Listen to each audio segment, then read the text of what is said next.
ان کئی اڈوں کا سراغ لگانا، ان کا جائزہ لینا اور یہ سارا کام غروب آفتاب سے پہلے ہی ختم کر لینا آسان بات نہ تھی، لیکن اقبال کے الفاظ اب تک اسد کی سماعت میں گونج رہے تھے اور وہ واضح سن رہے تھے کہ یہ کام جلد از جلد پورا کر لینا ضروری ہے۔ آج فروری کی 29 تاریخ تھی۔ ابلیس پرستوں کا 4 سالہ جشن آج رات منایا جانے والا تھا۔ بالکل لازمی اور اشد ضروری تھا کہ آج رات سے پہلے سلیمان کا سراغ لگا کر اسے اپنے قبضے میں کیا جائے، ورنہ اس کی ذہنیت پر جو شیطانی اثر چھایا ہوا تھا وہ اس کو بے بس کر دے گا اور تومان اور اس کے ساتھی اس کو نامعلوم شیطانی رسوم کی ادائیگی میں شرکت کے لیے لے جائیں گے اور نیکی اور دانش مندی راس خیالی کے اس شعلے کو بجھا دیں گے جسے انسانوں کی دنیا میں روح کہا جاتا ہے۔ کچھ دیر کے بعد میڈم عرفی پھر واپس آئی اور سرگوشی میں بولی، کم از کم آج کی رات ایسی ہے کہ تاریخ مذہب کے ہم سب پیروکار اپنے باہمی جہرے بلا دیں گے، ٹھیک ہے نا؟ کیونکہ ہم سب کو آج رات اپنے واحد آقا ابلیس کے حضور میں سر نیاز ہم کرنا ہے۔ اسد نے خاموشی سے اپنا سر ہلایا۔ میڈم عرفی اس کی طرف اور زیادہ جھکی اور اپنی آواز کو اور زیادہ دھیمی کرتے ہوئے بولی، کاش میں 1 منٹ کے لیے اقبال سے مل سکتی۔ ایک طاغوتی ہونے کی حیثیت سے یقیناً اس کے پاس طلسمی روغن بھی ضرور موجود ہوگا۔ بے شک، اسد نے لا علمی کی تاریکی میں یوں ہی کہہ دیا، لیکن فوراً ہی بات کو ہاں ہاں الجھانے کے لیے وہ بولا، لیکن میڈم آپ نے چاند کے متعلق تو کچھ سوچا ہی نہیں۔ کیا بدقسمتی ہے۔ بوڑھی عورت نے ٹھنڈی سانس لی۔ میں تو یہ بھول ہی گئی کہ آج کل چاندنی راتیں نہیں اور یہ مہینے کی تاریخ نصف کا زمانہ ہے۔ اسد نے خدا کا شکر ادا کیا کہ اس کی اس بےتکی بات میں بھی ایک تک نکل آئی۔ میڈم عرفی رنجیدہ لہجے میں بولی، نہ جانے میں کتنی بار کوشش کر چکی ہوں لیکن اب تک کامیاب نہیں ہوئی۔ طلسمی روغن کی تیاری میں جن چیزوں کی ضرورت ہوتی ہے مجھے وہ سب معلوم ہے اور میں نے ہر ایک جڑی بوٹی کو ٹھیک وقت پر اور ٹھیک مقام سے حاصل کیا ہے۔ خط یہ ہے کہ میں نے لاش کو پگھلا کر چربی تک نکال لی، لیکن مجھے یقین ہے کہ لوگوں نے مجھے دھوکہ دیا تھا۔ وہ لاش ان کمبختوں نے کسی ہاسپٹل کے لاش گھر میں سے لا کر مجھے دی، حالانکہ وہ کسی قبرستان میں سے لانی چاہیے تھی۔ طلسمی روغن کے لیے ضروری ہے کہ وہ کسی دفن شدہ مردہ انسان کی چربی ہو۔ ان نفرت انگیز اور خوفناک الفاظ کو سن کر اسد کی گردن کے بال کراہیت سے کھڑے ہو گئے اور اس کا پورا جسم کام کیا۔ یقیناً یہ تصور بھی نہیں کیا جا سکتا تھا کہ اس 20ویں صدی میں بھی ایسے لوگ موجود ہیں جو تاریخ انسانی کے تاریخ زمانے کی بربریت آمیز شیطانی رسوم ادا کرتے ہیں۔ لیکن اس کے ساتھ ہی اسد کو اس ہیبتناک شکل کی یاد تازہ ہوئی جو اس نے اور نواب نے گزشتہ سب سلیمان کے مکان میں دیکھی تھی۔ اپنی کھلی آنکھوں سے اس خوفناک منظر کو دیکھنے کے بعد اب اس میں کوئی شک و شبہ باقی نہ تھا کہ تمام میڈم عرفی اور ان جیسے دوسرے لوگوں نے خود کو قدیم شیطانی قائد میں غرق کر دیا ہے اور ان لوگوں کے عجیب و غریب اور خوفناک عملیات کے نتیجے میں جو واقعات ظہور پذیر ہوتے ہیں ان کو موجودہ نئے زمانے کے یقین یا عدم یقین کے پیمانوں سے نہیں ناپا جا سکتا۔ بوڑھی جادوگرنی ایک بار پھر اسد کو اسی عجیب اور پریشان کو نظر سے دیکھ رہی تھی۔ خیر کوئی مذائقہ نہیں، وہ بڑبڑائی، بہرحال ہم دونوں میں اور زرینہ وہاں جائیں گے اور یقیناً یہ ایک دلچسپ تجربہ ہوگا کیونکہ زرینہ کبھی پہلے 4 سالہ جشن میں شامل نہیں ہوئی ہے۔ اسی وقت لفٹ کا دروازہ کھلا، زرینہ برآمدے میں برآمد ہوئی۔ ایک ساتھ کے لیے اسد نے میڈم عرفی کے شانے کے اوپر سے دیکھتے ہوئے زرینہ کے حسین چہرے پر نظر ڈالی، لیکن چونکہ بوڑھی عورت پھر اپنی دھیمی سرگوشی میں کچھ کہہ رہی تھی اس لیے مجبوراً اسد کو پلٹ کر پھر اس کی طرف دیکھنا پڑا۔ وہ زرینہ کی شخصیت میں اپنی غیر معمولی دلچسپی کا راز ظاہر ہونے نہ دینا چاہتا تھا۔ بے شک وہ کبھی پہلے اس سیشن میں شامل نہیں ہوئی۔ بوڑھی عورت نے ایک پرمسرت مسکراہٹ کے ساتھ اپنے الفاظ دہرائے اور اس لیے وہ کبھی نہیں سمجھ سکتی تھی کہ وہاں کی مستیاں سرشاریاں کیسی ہوتی ہیں۔ عقائد ظلمت ابلیس کی مہربانیاں جب نازل ہوتی ہیں تو کون جانتا ہے کہ کس کا دامن بھر جائے، ہو سکتا ہے کہ میں یا تم یا وہ۔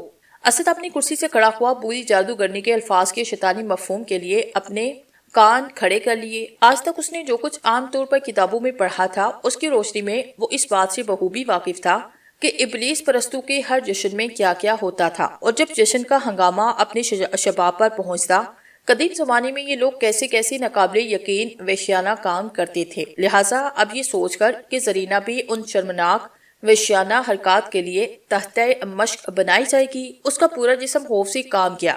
بے اختیار اس کے دل میں آیا کہ اپنے مضبوط ہاتھوں سے اس ملعون بوڑھی عورت کی گردن دبائے اور اس کے موٹے جسم میں سے اس کی ناپاک زندگی کی آخری رمق تک نچوڑ کر نکال ڈالے۔ لیکن انتہائی صبر و تحمل سے کام لیتے ہوئے اس نے اپنے جذبات کو اندر دبایا اور اپنی ظاہری حالت کو پرسکون بنائے رکھا۔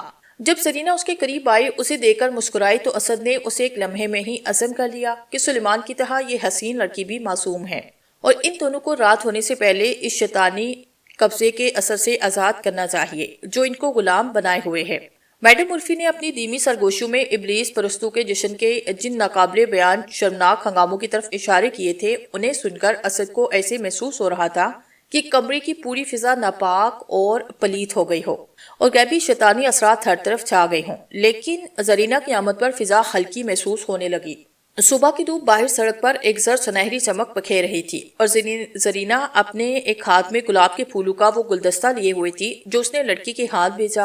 اسد جواب میں مسکرایا۔ زرینہ نے پھولوں کو اپنے چہرے کے قریب اٹھا لیا۔ بہت شکریہ، وہ ایک نرم اور صاف آواز میں بولی۔ اس کی خوبصورت آنکھوں نے پھولوں کے اوپر سے ہنستے ہوئے اس کی طرف دیکھا۔ تو کیا واقعی آپ کو یقین تھا کہ میڈم عرفی آپ کو مجھ سے ملنے کی اجازت دے دیں گی؟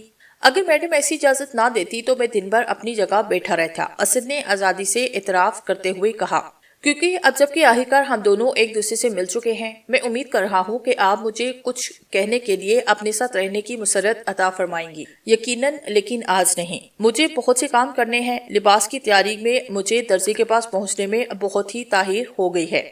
اسد نے اس خوش قسمتی پر خدا کا شکر ادا کیا کہ میڈم عرفی اس فریب میں مبتلا ہو گئی ہے کہ اقبال ایک زبردست طاقت کا جادوگر ہے اور اسد اس کا بھیجا ہوا پیغمبر ہے۔ یہ ایک نئی صورتحال تھی جو اس پوری عورت سے گفتگو کرنے کے دوران خود بخود پیدا ہو گئی تھی۔ اسد نے اب اس صورتحال سے پورا فائدہ اٹھانے کا سوچا۔ یہ بے حد ضروری ہے اور اہم ہے کہ آپ آج ہی مجھے ملاقات کا موقع عطا فرمائیں۔ اسد نے اصرار کیا۔ کچھ ایسی باتیں ہیں جن کے متعلق ہمیں گفتگو کرنا ضروری ہے۔ ضروری؟ زرینہ نے حیرت سے کہا اور فکر کی ایک شکن اس کی پیشانی پر نمودار ہو گئی۔ میں سمجھی نہیں آپ کا کیا مطلب ہے؟ کوئی تعجب نہیں کہ تم کچھ نہیں سمجھ سکی، میڈم عرفی نے عجلت سے دخل دیتے ہوئے کہا۔ اس کے بعد اس نے دھیمی آواز میں کسی غیر ملکی زبان میں ایک پوری تقریر شروع کر دی۔ بڑی دیر تک وہ انحناء کے ساتھ زرینہ سے کچھ کہتی رہی جس کو اسد نہ سمجھ سکا، لیکن اس تقریر میں اس کو دو لفظ مانوس محسوس ہوئے، ایک تو اقبال کا نام اور دوسرا لفظ طاغوتی۔ لہٰذا اس نے قیاس لگایا کہ اس پوری عورت کے سامنے اس نے جن غلط بیانیوں سے کام لیا تھا ان کی ہی روشنی میں اب وہ گزشتہ رات کے واقعات کی کہانی زرینہ کو سنا رہی تھی۔ لیکن جب وہ فریب میں مبتلا ہوئی، اب زرینہ کو بھی اس میں ناداستہ طور پر مبتلا کر رہی تھی۔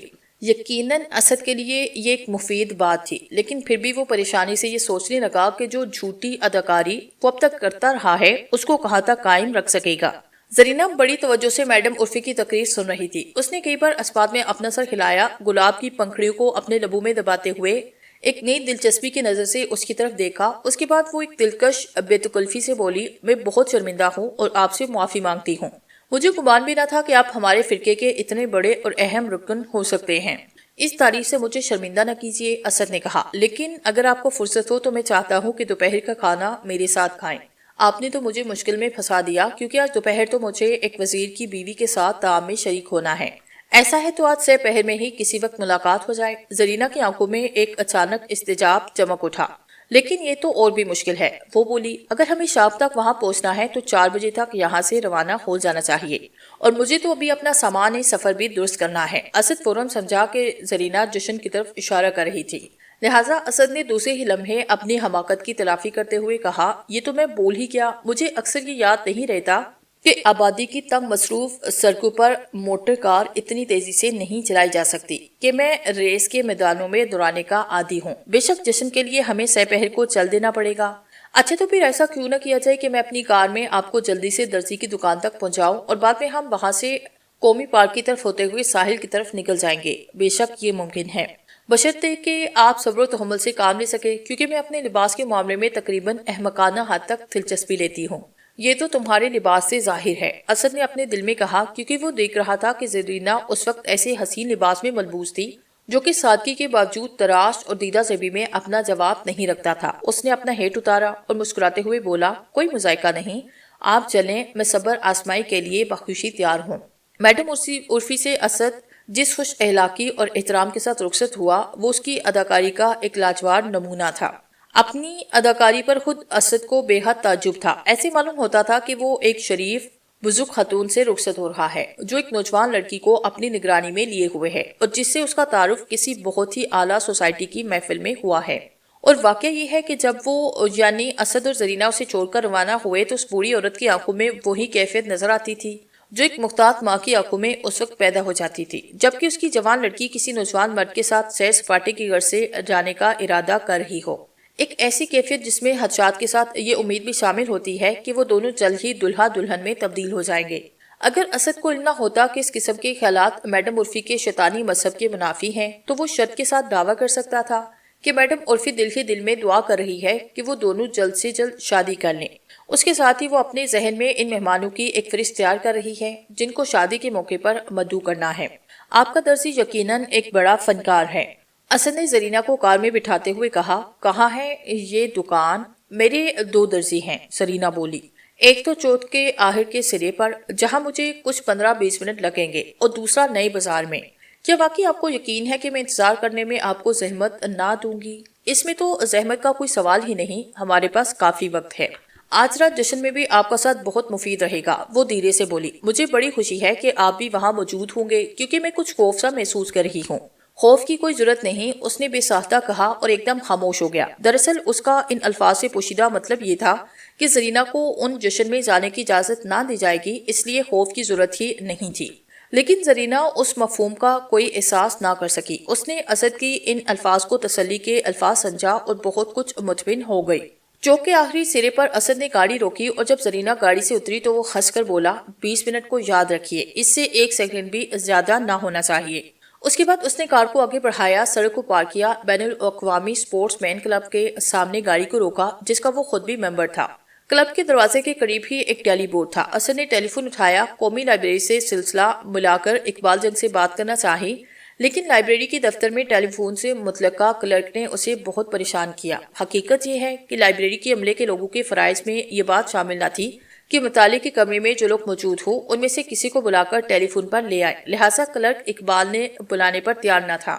لیکن اسد نے ایک فرضی دوست کی فرضی موت کی کہانی گڑھ کر بے حد لجاجت کے ساتھ التجائی کی تو آخرکار کلرک اقبال جنگ کو تلاش کرنے پر آمادہ ہوا۔ کچھ منٹ کے انتظار کی یہ مدت اسد کو ناپندراہی محسوس ہوئی۔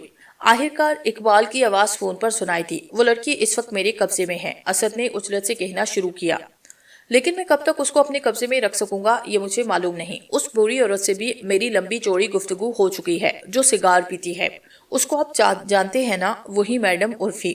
وہ دونوں ایک ساتھ کیشاں حالت میں مقیم ہیں اور آج رات دونوں ہی اس جشن میں جا رہی ہیں جس کا آپ نے تذکرہ کیا تھا۔ مجھے یہ معلوم نہیں کہ جشن کہاں ہوگا، لیکن یہ دونوں آج سہ پہر میں 4 بجے شہر سے روانہ ہو رہی ہیں اور رات ہونے تک وہاں پہنچ جانے کی امید رکھتی ہیں۔ میں نے لگے ہاتھوں یہ افسانہ گڑھ کر انہیں سنایا کہ آپ ایک بہت بڑے ماہر فن ہیں، ایک زبردست جادوگر، تمان سے بھی کہیں زیادہ طاقتور۔ نتیجہ یہ ہے کہ بوڑھی چڑیل تمان پر لعنت بیچ کر آپ کے قدموں کی ہاتھ چاکنے کے لیے بےتاب ہے۔ لیکن مجھے یقین ہے کہ دونوں میں سے کسی کو یہ معلوم نہیں کہ سلیمان کہاں ہے۔ واقعہ یہ ہے کہ ان کو ذرا بھی علم نہیں کہ جب ہم لوگ سلیمان کو اپنے فلیٹ پر لائے تو اس کے بعد وہاں سے فرار ہو گیا، لہٰذا اب بتائیے کہ کیا کیا جائے۔ ٹھیک ہے، اقبال کی آواز آئی۔ اچھا دیکھو، اس صورت میں تمہیں یہ چاہیے کہ اچانک ٹیلی فون کا سلسلہ کاٹ دیا گیا اور اسد یہ بھی معلوم نہ کر سکا کہ اقبال کو اس کو کیا ہدایت دینے والا تھا، اور جب پھر دوسری بار لائبریری سے ٹیلی فون کا سلسلہ قائم ہوا تو اسد اپنے دوست اقبال کو نہ سن سکا کیونکہ اس وقت ایک اور لائن پر کوئی شخص چند قدیم نایاب کتابوں کے متعلق ایک طویل گفتگو میں مصروف تھا۔ آخرکار یہ محسوس کرتے ہوئے کہ 20 منٹ کا وقفہ ختم ہو رہا ہے، اسد کو اس کے باوجود اور کوئی چارہ نہ رہا۔ اس نے ریسیور رکھا اور تیزی سے لپک کر باہر سڑک پر آ گیا۔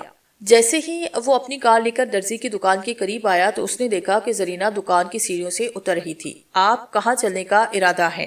اسد نے زرینہ سے پوچھا جو کہ اب اس کے قریب کار میں بیٹھ گئی۔ نیا بازار، اس مرتبہ مجھے 5 منٹ سے زیادہ نہیں لگیں گے، لیکن یہ دوسرا درزی بہت ہی ہوشیار ہے، وہ ہمیشہ میرے لباس میں کوئی جدت پیدا کر دیتا ہے، اس لیے مجھے اس سے مشورے کی ضرورت ہے۔ دیکھنا ہے اس بار اس نے میرے لیے کیا سوچا۔ گزشتہ رات سے لے کر اب تک زرینہ نے جتنی بار بھی اسد سے کچھ کہا، اس میں اس کا یہ جواب سب سے زیادہ طویل تھا، کیونکہ رات کو ان کی گفتگو میں تمان اکثر و بیشتر دخل دیتا رہا۔ اسد نے محسوس کیا کہ زرینہ کی بات چیت اگرچہ کافی سلیس اور بامحاورہ تھی، لیکن پھر بھی وہ جس طریقے سے اپنے الفاظ کا انتخاب کرتی اور اس اختیار سے ان کا تلفظ ادا کرتی وہ کچھ عجیب تھا۔ لہٰذا اس نے اچانک سوال کیا کہ آپ کی مادری زبان اردو ہے؟ کیوں نہیں؟ زرینہ نے مسکرا کر جواب دیا، لیکن میری ماں مصری تھی اور میں اب تک زیادہ غیر ممالک میں ہی رہی ہوں۔ کیا میرا لہجہ کچھ عجیب ہے؟ کسی قدر۔ لیکن پھر بھی بے حد حیرت ناک ہے۔ حقیقت یہ ہے کہ مجھے آپ کی آواز میں ایک ایسا جادو محسوس ہوتا ہے جو میں نے کسی بہترین فلمی اداکار کی آواز میں نہیں پایا۔ اس نے اپنے سر کو ایک دلربا انداز میں جنبش دی اور عائشہ سے ہنسی۔ اگر مجھے آپ کی تعریف کا یقین آتا تو میں اپنے لہجے کو قائم رکھنے کی کوشش کرتی، وہ بولی، لیکن میں جانتی ہوں کہ واقعی میرا بولنا پوری طرح فطری نہیں، اور اس لیے میں جب سے ہندوستان واپس آئی ہوں اس کو تبدیل کرنے کی کوشش کر رہی ہوں۔ یہ بڑی ہی حیرت ناک بات ہے کہ میں خود اپنی مادری زبان کو مکمل صحیح طریقے سے نہیں بول سکتی۔ حقیقت یہ ہے کہ مجھے بچپن میں اردو بولنے کا زیادہ موقع نہیں ملا۔ غنیمت یہ ہوا کہ جب میں ایک چھوٹی سی لڑکی تھی تو میری خادمہ ایک ہندوستانی تھی۔ لیکن کیا میں ایک بیہودہ سا سوال کر سکتا ہوں؟ ضرور، وہ مسکرائی۔ اب آپ کی عمر کیا ہے؟ آپ کا کیا اندازہ ہے؟ آپ کی آنکھوں سے یہ معلوم ہوتا ہے کہ آپ کی عمر کوئی بھی ہو سکتی ہے، لیکن میرا دل کہتا ہے کہ آپ 22 سال سے کچھ زیادہ نہیں۔ آئندہ جنوری کو میں 24 سال کی ہوں گی، بشرط یہ کہ میں زندہ رہ سکی۔ شاید عورتوں کو خود کو کوسنے میں لطف آتا ہے، اسد نے ہنس کر کہا۔ آپ بھی کمال کرتی ہیں۔ اگلی جنوری میں صرف 10 مہینے ہی اور باقی ہیں، اور کوئی یہ نہیں کہہ سکتا کہ آپ تندرست نہیں۔ آپ کی صحت ماشاءاللہ کافی اچھی ہے۔ بے شک، وہ یکایک اداسی سے بولی، لیکن چھوڑیے اس تذکرے کو۔ اس ماحول میں موت کا تذکرہ حماقت ہے۔ دیکھیے ان گلاب کے پھولوں کو، دیکھیے کس قدر حسین ہیں۔ اس وقت ان کی کار پارک کے قریب سے گزر رہی تھی۔ واقعی یہ پارک اب بہت حسین بن گیا ہے، اسد نے کہا۔ جب میں پہلی بار ادھر آیا تھا تو ایک چھوٹا سا باغیچہ تھا۔ پارک کے اختتام پر اسد نے گاڑی کو نئے بازار کی طرف موڑا۔ 2 منٹ کے بعد زرینہ کار سے اتری اور درزی کی دکان میں داخل ہو گئی۔ جب زرینہ دکان کے اندر مشغول تھی، اسد نے صورتحال پر ازسرنو غور کیا۔ اس نے فیصلہ کیا کہ وہ زرینہ کو اقبال کی طرف سے ایک فرضی پیغام دے گا، اور اس پیغام کا مضمون کچھ اس طرح ہوگا کہ زرینہ کو چاہیے کہ وہ جشن میں شریک نہ ہو، بلکہ جب تک جشن ختم نہ ہو جائے اس وقت تک تومان سے دور رہے اور خود کو اقبال کی نگرانی اور حفاظت میں رکھے۔ اس پیغام کے لیے وہ مناسب الفاظ تلاش کرنے میں مصروف تھا، لیکن اس کے ساتھیوں سے احساس ہو رہا تھا کہ زرینہ ہرگز اس بات کا یقین نہیں کرے گی۔ یہ بالکل ظاہر تھا کہ وہ اس ناپاک شیطانی جشن میں شرکت کرنے کا پختہ ارادہ کر چکی تھی، اور بوڑھی میڈم عرفی نے جو کچھ بتایا تھا اسے معلوم ہوتا تھا کہ تمام ابلیس پرست اس جشن کو اس قدر زیادہ اہمیت دیتے تھے کہ ان لوگوں کے درمیان مختلف فرقے اور مختلف حلقے جشن میں شریک ہونے کی غرض سے کم از کم ایک رات کے لیے اپنے تمام اندرونی اختلافات کو فراموش کر دیتے تھے۔ زرینہ کے رویے سے بالکل ظاہر تھا کہ وہ خود کو جس مصیبت میں مبتلا کرنے جا رہی تھی اس کا اسے ذرا سا بھی تصور نہ تھا، لیکن اسد کے لیے یہ تصور ہی ایک قیامت سے کم نہ تھا کہ جشن میں شریک ہونے والے ابلیس پرستوں کا خبیث گروہ زرینہ جیسی معصوم اور حسین لڑکی پر دست درازہ کرے گا، اور ان کے وحشیانہ جنون کے ہاتھوں اس بیچاری کی نہ جانے کیا درگت بنے گی۔ ان تصورات سے بے اختیار اسد کا خون کھولنے لگتا، اس کے جبڑوں اور بازو کے اعصاب کھنچے جاتے۔ اس کا جی چاہتا کہ اپنے فولادی گوشوں سے ان لوگوں کی کھوپڑی کو سرما بنا دے۔ کچھ ہی کیوں نہ ہو، یہ ضروری تھا کہ وہ زینہ کو اپنے ساتھ رکھے، لیکن کس طرح؟ اس نے زوروں کے ساتھ اپنے دماغ کو کوئی مناسب ترکیب سوچنے کے لیے الٹ پلٹ کرنا شروع کیا، لیکن پریشانی کی بات یہ ہوئی کہ تقریباً اسی وقت زرینہ درزی کی دکان سے نکلی، اسد کے پاس آئی، اور ایک بار پھر پارک میں داخل ہونے تک وہ کوئی تدبیر نہ سوچ سکا۔ اچھا بتائیے، وہ نرمی سے بولی۔ کیا؟ اسد نے ایک بات ٹالنے کی کوشش کی۔ کہیے تو یہ بتانا شروع کر دوں کہ آپ کس قدر حسین ہیں۔ نہیں، یہ آپ کا کرم ہے کہ آپ میری شکل و صورت اور میرے لب و لہجے کی تعریف میں شرانہ قصیدے سنانے کی زحمت گوارا کرنے کو تیار ہیں، لیکن میرے خیال میں وقت آ گیا ہے کہ آپ کہکشاں ہوٹل میں آج صبح تشریف لانے کا حقیقی سبب بیان فرمائیں۔ کیا آپ اب تک اندازہ نہیں لگا سکی؟ نہیں، میں آپ کو دوپہر کے کھانے کے لیے اپنے ساتھ لے جانا چاہتا ہوں۔ خدا را سنجیدہ بننے کی کوشش کریں، آپ میرے لیے کوئی پیغام لائے ہیں۔ ممکن تو یہ بھی ہے، لیکن اگر میں کوئی پیغام نہ بھی لاتا تب بھی آپ کے ہوٹل کو اپنے لیے جنت ہی سمجھتا۔ زرینہ کی پیشانی پر شکنیں سی پڑ گئی۔ میں آپ کی بات سمجھنے سے قاصر ہوں، وہ بولی۔ ہم دونوں میں سے کوئی بھی اس بات کے لیے آمادہ نہیں کہ اس قسم کی رومانی باتوں پر اپنا وقت ضائع کریں۔ میں ایک ایسی منزل پر پہنچ چکا ہوں جہاں میں ہی اس معاملے کا سب سے بہتر فیصلہ کر سکتا ہوں، اسد نے ایک شان برتری کے ساتھ کہا، کیونکہ اس نے دیکھا کہ اپنے واسطے اس نے جو ایک اونچی پوزیشن قائم کی تھی، اس یا علوم کے میدان میں خود کو جس بلند مرتبے کا ماہر ظاہر کرنے کی کوشش کی تھی، باتوں ہی باتوں میں نظر انداز ہوتا جا رہا تھا۔ تو کیا آپ ایک تاغوتی سے بھی آگے بڑھ چکے ہیں؟ اوسیا سرداری کا آجی تاج آپ کو حاصل ہو چکا ہے؟ حیرت اور نفرت اور تقریف کی ایک جھجری سی اسد کے سینے میں پیدا ہوئی، لیکن اس نے اس کو نظر انداز کیا۔ گفتگو ایک بار اسی شیطانی کاروبار کی لغویات کی طرف مڑ گئی، اور اسد کو محسوس ہو رہا تھا کہ اب وہ دیر تک اس سلسلے میں اپنی اداکاری کو قائم نہ رکھ سکے گا۔ لہٰذا جواب دینے کی بجائے اس نے ایک اچانک عزم کے ساتھ اپنی کار کو پھر موڑ کر سڑک پہ پہنچایا اور شہر سے باہر جانے والے راستے پر دوڑا دیا۔ کہاں لے کر جا رہے ہیں آپ؟ زرینہ نے عجلت سے پوچھا۔ اقبال چند کے ساتھ کھانا کھانے کے لیے۔ اسد نے جھوٹ بولا، میرے پاس آپ کے لیے کوئی پیغام نہیں۔ واقعہ یہ ہے کہ اقبال نے مجھے آپ کو لانے کے لیے بھیجا کیونکہ وہ خود ہی آپ سے گفتگو کرنا چاہتا ہے۔ اس وقت بات ٹالنے کے لیے اس کہانی کے علاوہ اور کچھ نہ کہہ سکا۔ خوب، لیکن اقبال جان کہاں ہے؟ وہ بولی، چندر گھاٹ میں۔ چندر گھاٹ کہاں ہے؟ دریا کے پاس ایک چھوٹا سا مقام ہے، پالار کے نزدیک، لیکن وہ تو میلوں دور ہے۔ ہاں، صرف تقریباً 50 میل، لیکن یقیناً وہ شہر سے روانہ ہونے سے پہلے بھی مجھ سے مل سکتا تھا۔ اسد نے دیکھا کہ وہ متشبہ نظروں سے اس کے چہرے کو تک رہی تھی، اس لیے اس نے دلیری سے کہا، مجھے اور کچھ معلوم نہیں، لیکن اس نے مجھے بھیجا تھا کہ آپ کو لے آؤں، اور نواب کا جو حکم ہوتا ہے اس کی تعمیل مجھے کرنی پڑتی ہے۔ مجھے آپ کا یقین نہیں، زرینہ نے غصے سے کہا۔ گاڑی روکے، فوراً، میں اترنا چاہتی ہوں۔ بے اختیار اسد کا ارادہ ہوا کہ زرینہ کے احتجاج کو نظر انداز کرے اور گاڑی کی رفتار تیز کر دے، لیکن ٹریفک پر سڑک بہت زیادہ تھی اور زرینہ کو دن دہاڑے اغوا کرنے کی کوشش ایک پاگل پن ثابت ہوتی۔ وہ بڑی آسانی سے کسی پولیس کے آدمی کو اشارے سے بلا سکتی اور مزید 200 گز سے پہلے ہی اس کو روک سکتی۔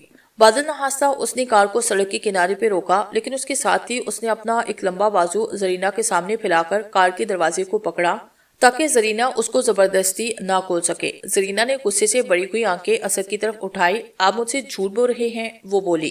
میں آپ کے ساتھ نہیں جاؤں گی، 1 منٹ صبر کیجیے۔ یہ کہتے ہوئے وہ ایک جارحانہ انداز میں زرینہ کی طرف جھکا اور اس کے ساتھ ہی ساتھ زرینہ سے بحث کرنے کے لیے اپنی تمام تر دماغی صلاحیتوں کو جمع کرنے کی کوشش کرنے لگا۔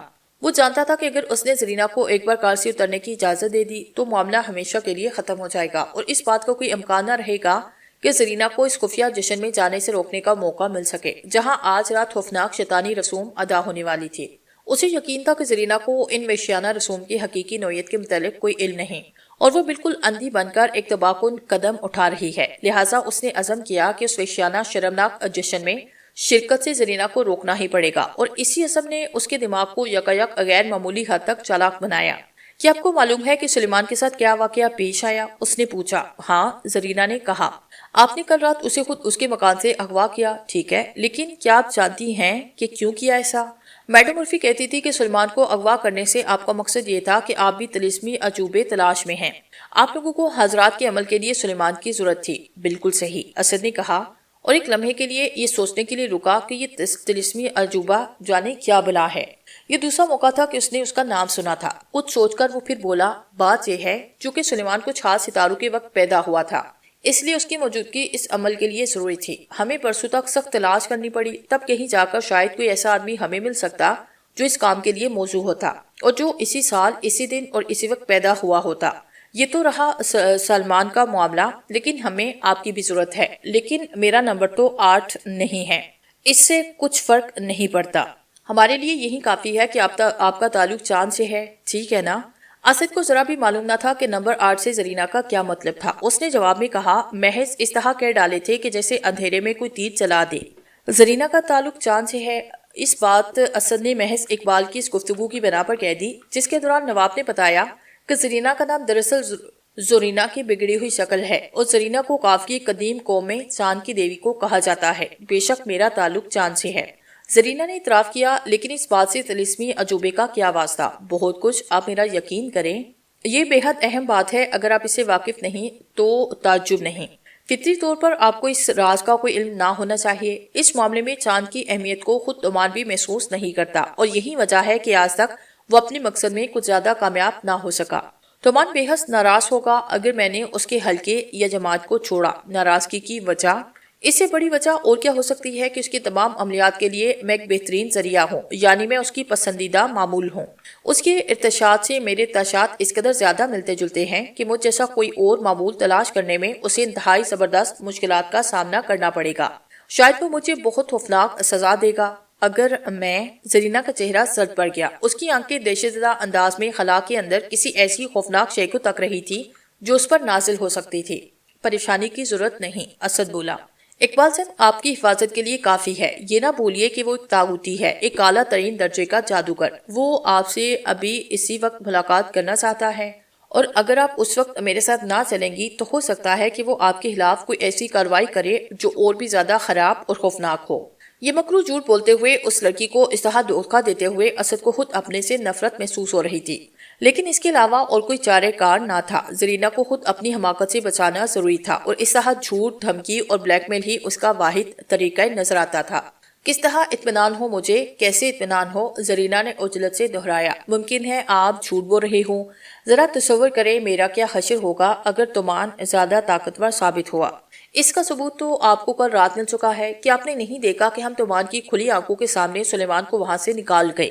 بے شک، لیکن کیا آپ اس کو اپنے پاس رکھ سکیں گے؟ یقیناً، اسد نے زوردار لہجے میں کہا، لیکن اپنی اس شکست کو یاد کر کے اسے سخت تکلیف ہوئی کہ تمان نے اپنی پراسرار طاقت سے سلیمان کو 1 گھنٹے کے اندر ہی واپس لے لیا۔ نہ جانے قریب سلیمان کہاں ہوگا۔ دن گزرتا جا رہا تھا اور یہ امید بے نتیجہ ثابت ہو چکی تھی کہ زرینہ کے ذریعے اس کا کوئی سراغ لگایا جا سکے۔ زرینہ کی طرح سلیمان کو بھی آنے والی رات کی شیطانی سیاہ کاریوں سے بچانے کی سخت ضرورت تھی، لیکن موجودہ حالات میں کس طرح اس کو رات سے پہلے تلاش کیا جا سکتا؟ اب میں کیا کروں؟ زرینہ نے ایک خوفزدہ سسکی لیتے ہوئے کہا، یہ پہلا موقع ہے کہ میں نے لوگوں کو مذہبی برادری میں کسی ائتلاف کے متعلق سنا۔ میرا خیال تھا کہ اگر میں اپنے مذہب کے راستے پر صرف عمل کرتی رہوں تو میں غیر معمولی طاقتوں کی مالک بن جاؤں گی، لیکن آج اچانک یہ خوفناک اور خطرناک فیصلہ مجھ پر ٹھونس دیا گیا۔ اسد نے دیکھا کہ وہ کمزور پڑتی جا رہی تھی۔ اس نے اپنی گاڑی کو سٹارٹ کیا۔ اب میرے ساتھ چلیں اور اطمینان رکھیں، آپ کو کسی چیز سے ڈرنے کی ضرورت نہیں۔ میرے ان الفاظ کو اچھی طرح یاد رکھیے، میں یہ بات پوری سنجیدگی اور ذمہ داری سے کہہ رہا ہوں۔ اچھا، یہی صحیح، وہ کمزور سی آواز میں بولی، میں آپ پر بھروسہ کر لیتی ہوں۔ چند منٹ تک وہ خاموش بیٹھے رہے۔ جب گاڑی بڑی شاہراہ پر آئی تو اس نے مڑ کر زرینہ کی طرف دیکھا اور مسکرایا۔ اب چھوڑیے اس تذکرے کو، اقبال جنگ سے ملاقات کرنے تک ہمیں اس معاملے کو فراموش کرنا چاہیے، اور اس اثنا میں بہتر ہے کہ میں اور آپ عام انسان بن جائیں۔ کیا خیال ہے آپ کا؟ ٹھیک ہے، وہ بولی، تو پھر کیوں نہ آپ کچھ اپنے ہی متعلق مجھے بتائیں۔ یہ دیکھ کر زرینہ نے ہتھیار ڈالے۔ اسد بمشکل ہی اپنی خوشی کو ضبط کر سکا۔ اس احساس پر اسے بے حد سکون محسوس ہو رہا تھا کہ اب تقریباً 1 گھنٹے تک اسے کم از کم اس مصیبت سے نجات حاصل رہے گی کہ شیطانی گورکھ دنگو کے متعلق بے تکی باتیں اڑاتا رہے۔ ان شیطانی موموں پر بحث کرنا جو اس کے لیے کوئی معنی نہیں رکھتے، در حقیقت انتہائی خطرناک تھا، جتنا کہ سمندر پر جمی ہوئی ہلکی برف کے اوپر دوڑنا۔ لہٰذا اب اس بحث کو چھوڑ کر اس کی تمام سابقہ فطری خوش طبعی واپس آئی اور اپنی سابقہ زندگی کی کہانی مزے لے کر سنانے لگا۔ وطن میں اپنی زندگی کی دلچسپیاں، ہندوستان اور دوسرے ممالک کے سفر و سیاحت کے واقعات، موٹر کاروں، کشتی اور ہوائی جہاز کے سلسلے میں اپنی تیز رفتاری کا شوق وغیرہ وغیرہ۔ اسد کی کار تیزی سے اپنی منزل کی جانب چلتی ہوئی مختلف قصبات دیہات سے گزرتے ہوئے کچھ دیر کے بعد اس نے زرینہ کو اس بات پر مائل کیا کہ وہ خود اپنے متعلق بھی کچھ بتائے۔ اس نے بتایا کہ اس کا باپ ہندوستانی تھا، اس کی ماں مصری تھی۔ ابھی وہ ایک چھوٹی سی بچی ہی تھی کہ اس کے باپ کا انتقال ہوا۔ اس کی مصری ماں نے اس کی پرورش کی۔ اس کے بچپن کا پورا زمانہ ایک بہت بڑے اور پرانے مکان میں بسر ہوا تھا جو مقامی طور پر محل کہلاتا، اور یہ کوکاف کی جنوبی ڈھالوں اور ایک دور افتادہ گاؤں میں واقع تھا۔ یہ گاؤں اونچے اونچے پہاڑوں سے چاروں طرف گھرا ہوا تھا اور باقی دنیا سے اس قدر الگ تھلگ تھا کہ عالم گھیر جنگ کا بھی وہاں کچھ زیادہ اثر نہ ہوا تھا۔ البتہ جنگ کے بعد کچھ ایسی سیاسی تبدیلیاں ہوئی کہ اس مکان کو چھوڑنا پڑا اور اس کی ماں اس کو لے کر مصر واپس آ گئی۔ شاہ فاروق کی حکومت کے اختتام اور جمہوریت کے قیام پر پھر انقلابات کے تحت ان دونوں کی زندگی پر اثر پڑا۔ روم کی بابت تو مجھے یاد نہیں، جہاں کہتے ہیں کہ آپ نے مجھے پہلی بار دیکھا، زرینہ نے جواب دیا۔ لندن کا واقعہ مجھے یاد ہے، میں اس وقت شہر سے باہر دیہاتی علاقوں میں ایک گھوڑے پر سوار تھی اور آپ ایک لمبی سی سوفٹ موٹر کار میں۔ جب آپ نے اپنی گاڑی کو سڑک کے کنارے موڑ کر روکا تاکہ ہم لوگ گزر سکیں تو آپ کو دیکھ کر مجھے حیرت ہوئی کہ میں نے یہ شکل پہلے کہاں دیکھی ہے، اور پھر مجھے یاد آیا کہ میں نے آپ کو نیو یارک کی ایک پرہجوم سڑک پر کئی ماہ پہلے دیکھا تھا، جبکہ ہم دونوں کی کاریں ٹریفک میں پھنس کر پہلو بہ پہلو رک گئی تھی۔ معلوم ہوتا ہے قسمت کو پہلے یہ منظور تھا کہ ہم کبھی نہ کبھی ملاقات کریں گے۔ ہم دونوں ہی جانتے ہیں کہ محض چانس یا اتفاق کوئی چیز نہیں، وہ بولی۔ مجھے یقین ہے کہ آپ میرا موم کا مجسمہ بنا کر ضرور رکھے ہوئے ہیں اور برابر اس پر اپنا عمل کرتے رہے ہیں، جس کے نتیجے میں آج ہماری ملاقات ہوئی۔ اگر زرینہ نے یہی بات ایک دن پہلے کہی ہوتی تو اس کی تمام تر سنجیدگی کے باوجود اسد کو فوراً یہ گمان ہوتا کہ وہ مذاق کر رہی ہے، لیکن آج اسد کی ذہنیت بالکل بدل چکی تھی۔ اگرچہ اپنے حالات پر اس کی خود تعجب تھا، لیکن حقیقت یہی ہے کہ اب وہ اس بات کو امکان کی حدود سے خارج نہیں سمجھتا تھا کہ ایک چھوٹے سے مومی مجسمے پر کچھ پراسرار جادو کا عمل کر کے ٹھوس نتائج پیدا کیے جا سکتے ہیں۔ حالیہ تجربات نے اس کے نظریات میں ایک زبردست انقلاب برپا کر دیا۔ زرینہ کے الفاظ سن کر اس نے کچھ پسو پیش کیا۔ اس طرح کے عملیات کے متعلق وہ اپنی ناعلمی کا اعتراف کرنے پر تیار نہ تھا اور نہ یہ ظاہر کرنا چاہتا تھا کہ زرینہ سے ملاقات کرنے کے لیے اس نے کوئی کوشش نہیں کی۔ لیکن اس سے پہلے کہ وہ کچھ جواب سوچ سکے، زرینہ نے خود ہی اس کو جواب کی ضرورت سے آزاد کیا، کیونکہ وہ اچانک بولی، میں تو بھول کے وہ دوپہر کا کھانا، میں وہاں دعوت میں وقت پر واپس نہ پہنچ سکوں گی۔ پریشانی کی کیا بات ہے؟ آپ ٹیلی فون کریں، اطلاع کریں کہ اچانک آپ کو شہر سے باہر جانا پڑا، اسد نے کہا، اور چند میل دور چلنے کے بعد جب وہ ایک اوس درجے کے قصبے میں داخل ہوئے تو اسد نے گاڑی کو ایک بڑے سے ہوٹل کے سامنے روکا۔ زرینہ ہوٹل کے اندر ٹیلی فون کرنے چلی گئی۔ اسد باہر کھڑے ہو کر اپنی سفر کی منزل مقصود یعنی چندر گھاٹ اور دریا کی حالت پر غور کرنے لگا۔ اگرچہ بھی سال کا ابتدائی حصہ تھا، موسم گرما کے ایام شروع نہ ہوئے تھے، تاہم دریا کی حالت ایسی تھی کہ کشتی کی سیر سے لطف اندوزی کی جا سکتی تھی، اور دریا کے دوسرے کنارے پر دلکش باغات میں جہاں ایک خوبصورت کلب قائم تھا، تفریح کرنے والوں کے لیے خیمہ جات وغیرہ کا انتظام شروع ہو چکا تھا۔ کچھ دیر کے بعد زرینہ واپس آئی اور فوراً ہی وہ پھر روانہ ہو گئے۔ تیز رفتار کار جلد ہی شہری حدود سے نکل کر مضافات کے ماحول سے گزرنے لگی۔ رفتہ رفتہ قدیم دور کے زمینداروں اور جاگیرداروں کی دور افتادہ عمارتیں بھی نظروں سے غائب ہو گئی اور صحیح معنوں میں دیہاتی علاقے شروع ہو گئے۔ اب سڑک ایسے مقامات سے گزر رہی تھی جہاں رہ کر کچھ فاصلوں پر درختوں کی گھنی شاخیں محرابوں کی شکل میں راستے پر جھکی ہوئی تھی، اور ان کے تنوں کے درمیان سے سورج کی شعاعیں نورانی سلاخوں کی طرح نمودار ہو کر خاموش جنگل کے حسن میں اضافہ کرتی ہوئی غائب ہوتی تھی۔ دور سبزہ زاروں میں ادھر ادھر مویشیوں کے جھنڈ گھاس چرنے میں مشغول نظر آتے تھے، اور کھیتوں میں نیم پختہ فصلیں زندگی سے بھرپور سورج کی روشنی میں نہائی ہوئی کھڑی تھی۔ دیہاتی علاقے کے مناظر اور لطیف خوشبوئیں، جہاں انسانی صنعت نے فطرت کے حسن کو دبایا نہیں تھا، جہاں فطرت کی تازگی کو انسان نے اپنے مفاد کی خاطر قائم رکھنے کی کوشش کی تھی، تازہ ہوا میں دھلے ہوئے جنگل، میدان اور سبزہ زار، ان سب چیزوں کے اثرات نے اسد کے دل میں ایک اور جذبہ اور ایک نیا اعتماد پیدا کر دیا۔